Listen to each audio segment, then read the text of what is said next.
In the event of a power outage, how long will my battery last?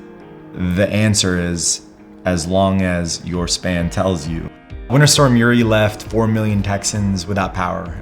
Some of them lost power for a few hours, some of them lost power for several days. My eyes really opened up to how traumatic and even in some cases tragic it is to not have power. I have a Tesla solar roof on my house. It's a 9 kilowatt solar system. It's coupled with 1 Tesla Powerwall and 1 span. I kind of call this the energy trifecta. I'm very happy knowing that I can change my lifestyle and ration my power use versus someone who's just stuck in the dark or stuck in the cold. With a span, I'm able to optimize my battery, tag my loads as must-have, nice-to-have, or non-essential. I'm able to make those critical decisions on the fly. There's no telling you how that makes me feel knowing that my family is safe, the safest home on the block.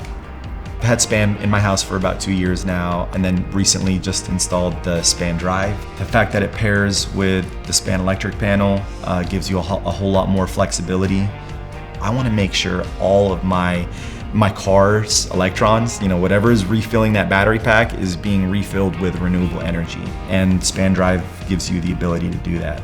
I'm not thinking about, will I break even in 5 years? I'm thinking like, long after I'm gone, will this benefit my family? Will it benefit my community? And will it benefit my planet? And if the answer is yes, then I'm gonna make that decision.